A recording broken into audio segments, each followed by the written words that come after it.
के किसी भी कोने में रहने वाला सनातन धर्म का उपासक इस आरती के बिना अपनी प्रार्थना अधूरी समझता है। रोजाना करोड़ों लोग इस आरती से प्रभु की अर्चना करते हैं। एक एक शब्द आत्मा को स्पर्श कर जाता है। लेकिन क्या आप जानते हैं कि इस आरती के रचयिता कौन थे? बड़ी विडंबना है कि करोड़ों लोगों द्वारा सस्वर पाठ की जाने वाली आरती के रचयिता के बारे में लोगों को जानकारी ही नहीं है। ओम जय जगदीश हरे। इस आरती के रचयिता का नाम है पंडित श्रद्धा राम फिल्लौरी, जो कि धर्म प्रचारक, लेखक, संगीतज्ञ, ज्योतिषी और समाज सुधारक थे। इस विश्व प्रसिद्ध आरती की रचना उन्होंने सन 1870 में की थी। सिर्फ रचना ही नहीं, धुन भी उन्होंने ही तैयार की थी। इस महान आत्मा का जन्म 30 सितंबर 1837 को फिल्लौर, पंजाब में हुआ था। इनके पिता जय दयालु जी एक प्रसिद्ध ज्योतिषी थे। बचपन से ही श्रद्धा राम जी इतने कुशाग्र थे कि मात्र 10 वर्ष की आयु तक ही कई भाषाओं का ज्ञान अर्जित कर चुके थे। लोग इस बालक की कुशाग्रता से प्रभावित होते थे, लेकिन किसी को मालूम नहीं था कि इस बालक की रचना युगों तक प्रचलित रहेगी।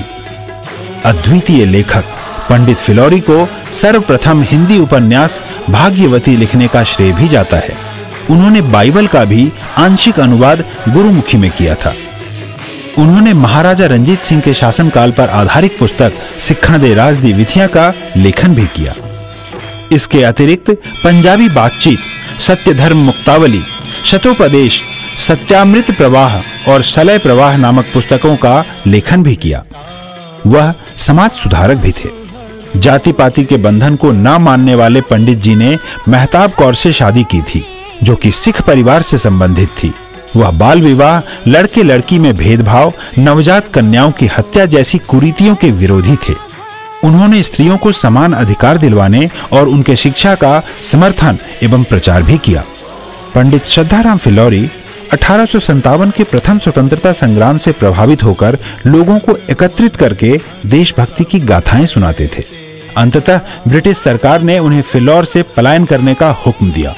वह पहले अमृतसर और फिर लाहौर पलायन कर गए।